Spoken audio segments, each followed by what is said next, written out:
Bonjour et merci de nous retrouver pour votre émission La Joie des chrétiens. Ce vendredi et samedi 21 et 22 février, le pape François propose le jubilé des diacres.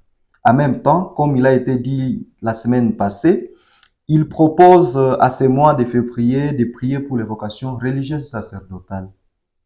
En diocèse de Butembo-Beni, des ordinations se préparent en fin février et début mars pour 25 diacres, dont 23 diocésains et des missionnaires. Et la semaine passée, nous avons présenté une émission avec le diacre Mapens, qui est missionnaire componien. Cette semaine, nous accueillons le diacre Jacques Kutulo, qui est du diocèse de Butembo-Beni. Ce soir, nous sommes à la paroisse Exito Boulema, sa paroisse d'origine, où il se repose en attendant qu'il aille à retraite. Donc, nous accueillons ce plateau, le diacre Jacques Kakutulo. Bonjour, diacre. Bonjour, Monsieur Ah Barnabé. oui, bonjour et bonsoir à la fin comme nous sommes le soir. Merci. La question phare de notre émission est de savoir comment est née votre vocation sacerdotale ou votre vocation à devenir prêtre. Mais avant cela, bon, parlez-nous un peu de vous-même, de votre naissance, de votre baptême, vos jeux, etc. Oui, parler de soi-même, c'est pas toujours facile. Il y a Mm. beaucoup à dire. Bon choix, on sélectionne, on choisit certains moments qui restent gravés à la mémoire. Mhm. Oui, je suis Mboussa Kakutulo Jacques. Je suis né d'une famille de mariage mixte. Ça veut dire papa catholique, maman protestante. Mhm. Et dans cette famille qui a eu 8 enfants, 6 sont vivants.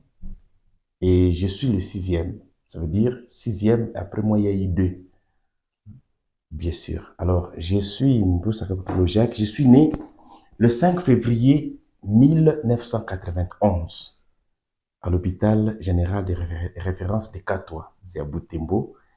Et dans cette vie chrétienne, j'ai reçu le baptême le 8 juin 1993, soit 2 ans et quelques mois après ma naissance. Et c'est à la paroisse Sekizito-Bulema où nous nous trouvons présentement. Et la première communion, je l'ai reçue toujours dans la paroisse Sekizito-Bulema, dans ce secteur de Woutetse-Base à l'époque, qui a formé une paroisse. C'était le 5 juillet 2001, lorsque j'ai reçu la première communion à la mémoire de Saint-Antoine-Marie Zacharie. Retenez que ce nom reviendra lorsque nous parlerons de ma propédétique, où j'ai étudié à la propédétique Saint-Antoine-Marie Zacharie de Vida à diocèse de Mahaguignoka. Donc, je mets ce parallèle à cause de ce saint patron du 5 juillet, date de ma première communion. Et la confirmation, je l'ai reçue le 28 juin 2003. C'était à paroisse Butembo 1, Cœur immaculé de Marie de Kitatumba.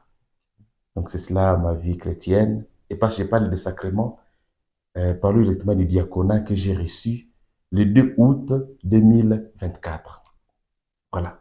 Alors, dans la vie d'enfance, donc j'ai vécu avec mes parents, j'ai vécu aussi avec ma tante de 2000 à 2005. J'ai vécu avec ma tante avant de revenir encore à la maison pour la suite de ma vie. Donc, de ma naissance à 2000, je suis avec mes parents. De 2000, donc fait 2000 jusqu'à 2005, je suis chez ma tante.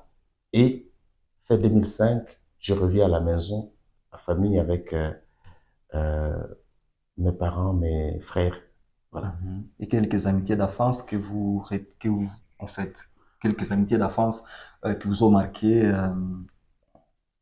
Oui. Les amis d'enfance, on ne se voit plus avec nombreux puisque on se débrouille, on va On fait ailleurs. beaucoup de cascades. Oui, cascades, comme vous les appelez. On va ailleurs pour chercher à gagner sa vie. Mais on a vécu avec beaucoup d'amis au quartier, sauf que certains moments, on ne trouvait pas le temps d'être avec tous, surtout avec les rythmes de la scolarité. J'ai plus étudié après-midi. Pendant que mes amis étudiaient avant midi, moi, j'allais à l'école après-midi. Donc, il y avait ce décalage-là, on ne se rencontrait pas toujours, on ne se rencontrait pas tout le temps, on se rencontrait pendant peu de temps. Donc, voilà, au moins. Mais au moins, on a de beaux souvenirs de certains amis d'enfance qui ne vivent plus ici pour la plupart, certains d'autres étant déjà mariés, qui sont déjà chez eux ailleurs. Alors, comment est née votre vocation à la vie religieuse ou alors à la vie sacerdotale? Ah oui, une longue histoire. Il faut remonter d'abord à l'école primaire. À l'école primaire où je voulais devenir prêtre, je l'avais déjà exprimé, et en étant chez ma tante. Et elle savait que ici dans notre milieu, pour être prêtre, on va soit au petit séminaire, soit à l'Institut Kambali. C'était ça Mhm. ce qu'elle me disait. Et sa volonté était de m'inscrire à l'Institut Kambali, proche de là où on était, parce qu'on était à Kitatumba, celui de l'hôpital. Mais les moyens étant limités, elle n'a pas voulu m'inscrire là. Elle n'a pas su m'inscrire là, malgré sa bonne volonté. Elle m'a inscrit plutôt à l'Institut Biamboué, et là où j'ai étudié toute ma scolarité, et ça a bien marché. Mais c'est toujours là, en étant là, dans cette école-là, que j'ai connu ce que c'est un groupe vocationnel, grâce à mon grand frère, qui était membre du groupe vocationnel avant et qui venait d'abandonner, mais qui avait ses amis qui étaient toujours là. Et un jour, on était avec lui à l'adoration de notre mouvement d'action. J'ai grandi dans le mouvement Enfants des Maris. Ok. Au fini, l'adoration, c'était mercredi. Et le même mercredi, il y avait rencontre du groupe vocationnel. On a fini presque au même moment. Et mon grand frère, lorsqu'il saluait ses amis du groupe vocationnel, c'est alors que j'ai pris contact avec eux. Il lui a posé la question, pourquoi il ne venait plus? Il a dit, bon, moi, je ne viens plus, mais je peux vous laisser C'est celui-ci devenir petit. votre membre. Et je me suis dit, mais devenir membre de quoi? Mhm. C'est alors on m'a parlé du groupe vocationnel, on m'a donné même les programmes. Ah oui, j'étais intéressé. Et déjà, le lendemain matin, je suis venu au Lord, la prière matinale, et j'ai aimé. C'est ainsi que je suis entré au groupe vocationnel. J'ai appris certaines autres choses de moi-même en étant là. Mais c'est le grand frère qui m'a ouvert le groupe vocationnel que je ne connaissais pas. Là, j'étais maintenant à cinquième année secondaire. Actuellement, on parle de troisième année des humanités. C'est comme cela que je suis entré au groupe vocationnel et j'ai aimé. J'ai découvert beaucoup de choses en entrant là. Mhm. Voilà. Et votre entrée au séminaire? Mon entrée au séminaire, ah oui, je viens de vous parler de mon entrée au groupe vocationnel. Donc, j'étais à cinquième année secondaire. J'entre aussi à sixième, je suis toujours membre du groupe vocationnel à Volema. Mhm. Et alors, après ça, je vais d'abord travailler. Après l'école secondaire, je pars travailler dans la province de l'Ituri, dans le diocèse de Mahaginyoka, dans la cité appelée Ariwara. Je pars travailler là dans une boutique des voisins, notre voisin ici à Butembo, qui avait besoin de vendeurs. Je vais là, je travaille. Mon idée était d'y aller pour 2 ans ou plus 3 pour revenir, pour entrer maintenant dans une maison de formation. Mais j'y ai fait 5 ans. Donc 5 ans, pendant ces 5 ans, j'étais toujours aspirant, j'étais membre du groupe vocationnel d'Ariwara, où j'ai reçu un bon encadrement des prêtres qui étaient là à l'époque et des religieuses, les filles de la charité servantes de pauvres, on les appelle des canossiennes, parce que fondées par Sainte Madeleine de Canossa. Alors, celles-là nous encadraient avec les prêtres qui étaient là et on a reçu un bon encadrement pendant ces 5 ans-là.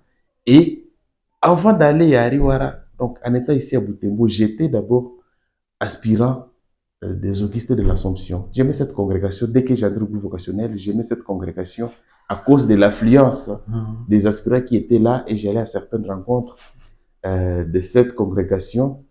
Oui, je l'ai aimé davantage en apprenant certaines choses de cette congrégation, mais en allant loin, c'était pas facile d'encadrer un aspirant qui était loin.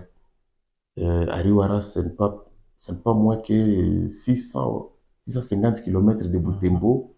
Bien sûr qu'on a gardé contact avec les chargés de vocation de cette congrégation par téléphone, mais comme j'étais loin, c'était donc pas facile d'encadrer un aspirant qui était loin. Et donc, comme je n'avais plus un contact permanent, je ne venais plus aux rencontres, et moi-même, en étant loin, j'ai donc vu les choses autrement. C'est ainsi que j'ai aimé le diocèse. Mais comme il était aussi difficile de revenir au diocèse de Butembo Beni, j'ai demandé l'entrée là, dans le diocèse de Mahaginyoka, où j'étais. Et mon curé m'a orienté, dit, oui, je te connais, tu es notre chrétien, demande, nous allons amener tes lettres. J'ai donc déposé ma lettre de demande d'entrée à la propédétique. On m'a répondu favorablement. J'ai été admis à la propédétique Saint-Antoine-Marie à Zacharie, le nom revient. Saint-Antoine Maria Zacharia qui fonctionnait à Vida à l'époque. Actuellement, il fonctionne ailleurs dans un milieu appelé Aouzi. Et j'ai fait 2 ans là-bas. Et après ces 2 ans, je suis revenu maintenant dans mon diocèse d'origine comme séminariste de Butembo Beni. Et j'ai évolué au Philosopha Regina Pacis pendant 3 ans. Après ces 3 ans, on m'a envoyé au Théologat Saint-Pédis de Mouressa, où j'ai fait une année. Le Covid-19 est arrivé pendant qu'on était la première année de théologie. Le confinement est arrivé. On a pu quitter Mouressa pour revenir au diocèse, mais le confinement continuait. On n'est plus rentré à Mouressa. C'est ainsi que nous avons continué au théologat Saint-Octave de Moulindi. Voilà au moins à peu près les cheminements dans la maison de formation. Et après les 3 ans à Bulindi, donc une année de théologie à Mouressa, 3 ans à Bulindi, nous avons été envoyés à stage dans la paroisse Notre-Dame de la Merci de Masereka pour une année. Nous avons reçu le diaconat et on nous a remis à Masereka. Nous venons de passer plus de 6 mois comme diacre. Alors, diacre, quand vous avez été à la 5 comme travailleur, est-ce que vous n'avez pas senti à vous un vide vocationnel ou bien des attaques, se dire, ben, est-ce que ça vaut la peine que je continue ou que je laisse? Si, il y en a eu. Il y a eu des moments où on se disait, faut-il continuer, faut-il laisser, faut-il voir la vie autrement? Mais la grâce que nous avons reçue, c'est que nous étions toujours au groupe vocationnel. Malgré les moments de crise, je me disais, il me faut être toujours au groupe vocationnel, en train d'écouter ces enseignements-là qui m'aident à discerner ma vocation. Alors, le moment de commencer à cheminer est arrivé. Après ces moments, bien sûr, de crise, 5 ans, ce n'est pas peu. Puisque je suis parti là d'abord, je me fixais l'objectif d'aller pour 2 ans, au plus 3. Lorsque les 2 ans sont passés, j'ai dit à mon patron que je venais pour embrasser la vie que j'aime. Il n'a pas été d'accord, il m'a supplié, il m'a demandé d'attendre une année pour qu'il trouve quelqu'un qui va me remplacer. Bon, j'étais d'accord. Après sa demande, parce qu'on se comprenait quand même bien, il n'y avait pas de difficulté entre lui et moi. Et c'était un père pour moi, j'ai compris, j'ai accepté. L'année est passée. À la fin de la 3e année, je lui rappelle que je dois aller. Il me rappelle la même chose, qu'il a encore besoin de quelqu'un qui va me remplacer et qu'il va le chercher, que j'attende encore. Ça a été un choc. Ça veut dire que j'ai été trop obéissant à un certain moment. J'ai failli le regretter, mais alors je me suis dit non. Celui-ci ne doit pas me priver d'embrasser la vie que j'aime. C'est ainsi que, après 5 ans, cette fois-ci, je ne l'ai pas sollicité. Je suis venu vers lui avec l'idée que je vais lui demander, chercher un remplaçant. Il était déjà fait accompli et il a préparé un remplaçant. Je suis parti embrasser la vie que j'aime. Voilà. Alors, quel saint vous inspire vous inspire le plus, voulais-je dire, dans votre cheminement spirituel ou même vocationnel? Oui, quel saint? Je voudrais vous dire des saints et des saintes. Beaucoup. Bien sûr qu'il y en a toujours une personne qui inspire le plus, mais j'ai appris à aimer beaucoup, à écouter beaucoup, à lire la vie de plusieurs saints. Celle maintenant, la sainte qui m'inspire le plus, c'est Sainte Thérèse de l'Enfant Jésus. Sainte Thérèse de Lisieux. Pourquoi c'est elle qui vous inspire le plus? Sainte Thérèse de l'Enfant Jésus, je l'aime pour son amour envers le Seigneur. Elle l'exprime bien à travers ses écrits, ses textes, à travers ses poèmes. Vous sentez une prière qui sort du cœur de cette sainte, cette petite sainte qui a vécu pendant peu de temps. Seulement 24 ans. Seulement 24 ans, oui.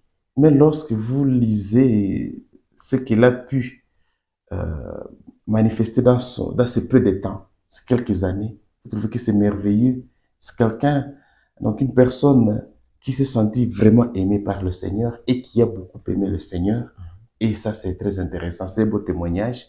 Une personne qui a beaucoup aimé l'Église et ses ministres, qui a prié pour les missionnaires, c'est pas pour rien qu'elle est patronne des missions, alors qu'elle n'a jamais quitté son pays, sinon encore petite pour les pèlerinages à Rome.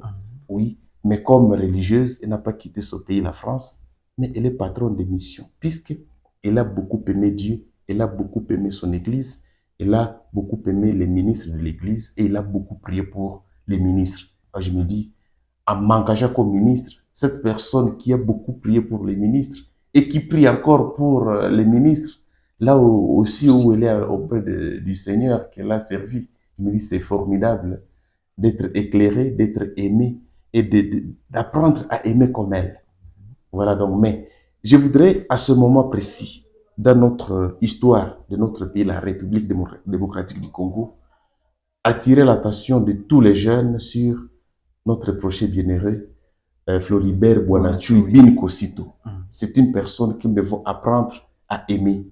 Nous devons apprendre ses vertus et essayer d'aimer les hommes, nos frères, puisqu'il est mort martyr. Pourquoi? Il n'a pas voulu livrer la vie de la population congolaise, voulait les corrompre, voulait passer des marchandises qui ne sont pas idoines pour tuer les gens par certains produits. Mais il n'a pas accepté, lui comme chrétien qui travaillait à la douane, il n'a pas accepté ça. Ça, c'est une vertu rare actuellement dans notre pays. Et nous, jeunes, nous devons apprendre de celui-là.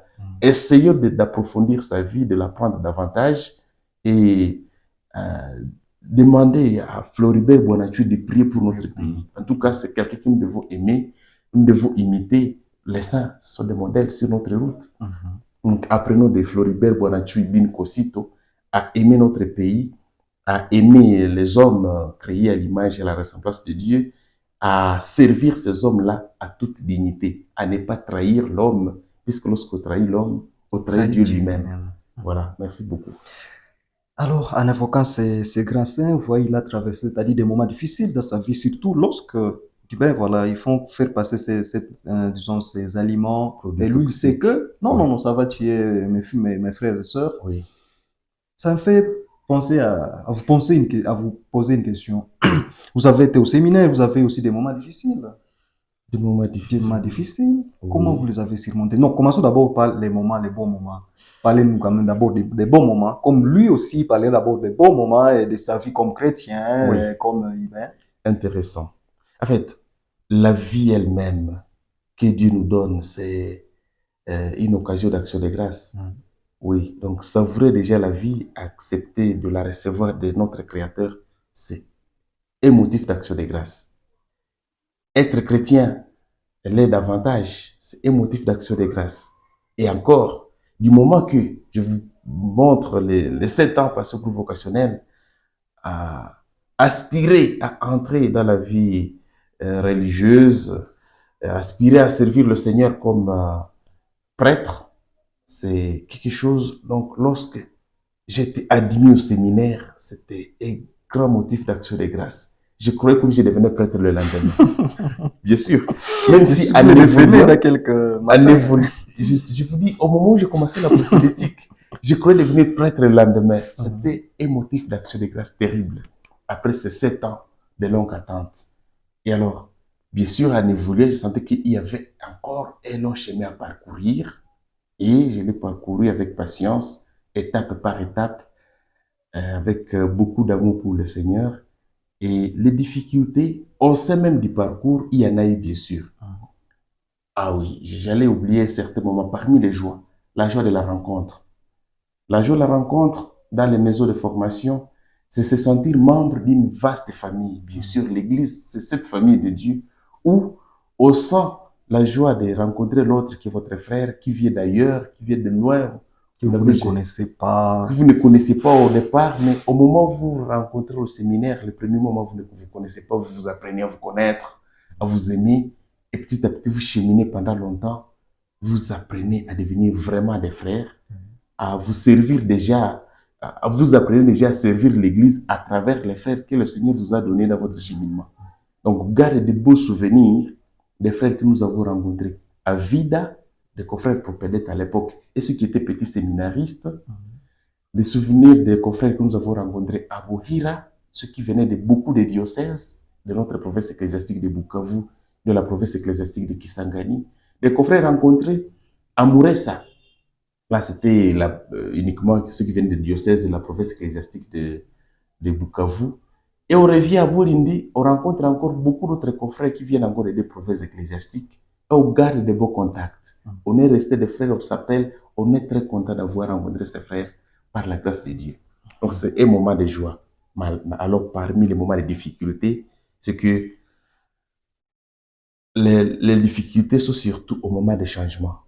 Lorsque vous passez des cycles à un autre, d'une étape à une autre, quitter la propédétique pour les philosophes, comme je vous indique, le changement des diocèses, je me demandais, mais comment ça sera? Mais déjà avant cela, lorsqu'on m'admettait 5 ans après l'école secondaire, je me disais, est-ce que je saurais encore être étudiant? Ça, je ne me réalisais pas comment ça sera, mais petit à petit aussi, serait dans le système, comme vous l'appelez. Oui. On est entré dans ce mouvement-là, et avec le contact des amis, ça a bien marché. Les changements, après la propédétique, on va au philosophe. Maintenant, je vis dans un autre diocèse. Bien sûr, mon diocèse d'origine, mais j'avais des amis avec qui on venait de chez nous pendant 2 ans. On est venu ici avec certains. 3, c'est de Maïguignoka.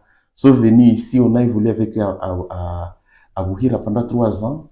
Donc, comme on était là, et ils sont venus comme des Maïguignoka. Moi, j'étais déjà de Boutembo-Beni. J'ai rencontré mes amis de Boutembo-Beni qui m'ont bien accueilli, heureusement. Et on a bien cheminé après ça.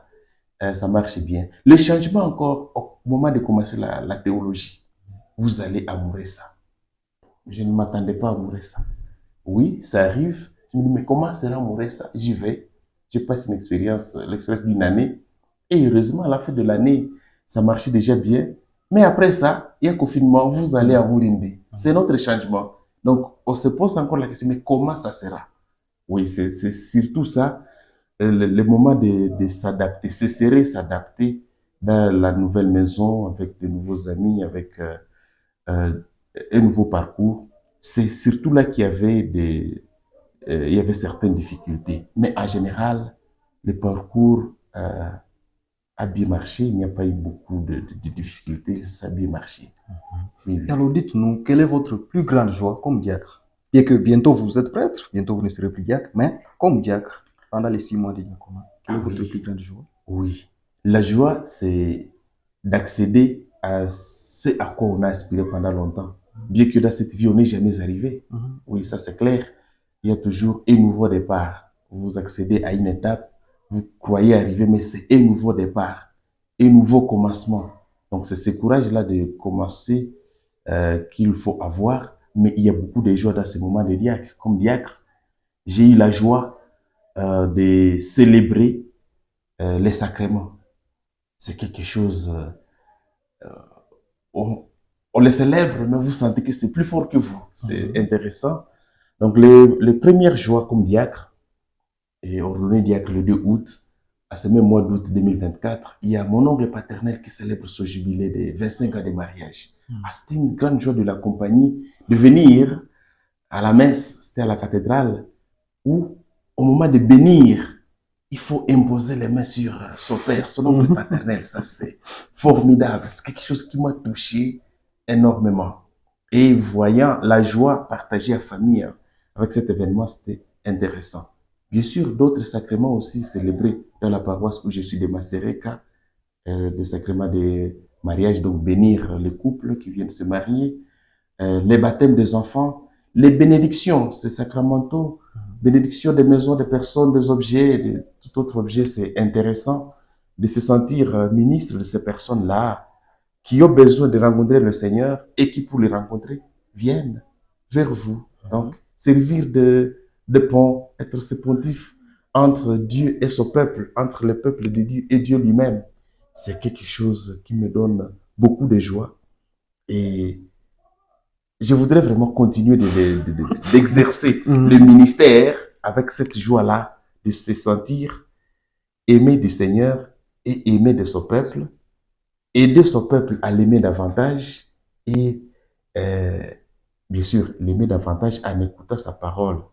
Lorsqu'on l'aide, on aide son peuple à comprendre la parole du Seigneur qui nous a transmise, cette parole qui est toujours actuelle, qu'il faut toujours actualiser pour le peuple de Dieu qui est là où on est. Ça, c'est intéressant lorsqu'on parvient à le faire. Et surtout, on apprend de ces peuples-là. Parce que pour savoir l'actualiser, on est d'abord en contact avec ce peuple de Dieu qui a sa vie, qui a ses cultures, qui a ses travaux, qui a sa façon de vivre. Et c'est toujours intéressant de se sentir inséré au milieu de ce peuple de Dieu. On reconnaît qu'on est dans cette église famille de Dieu où on sert ses semblables et qu'ils ont besoin de vous pour venir vers le Seigneur. C'est toujours intéressant.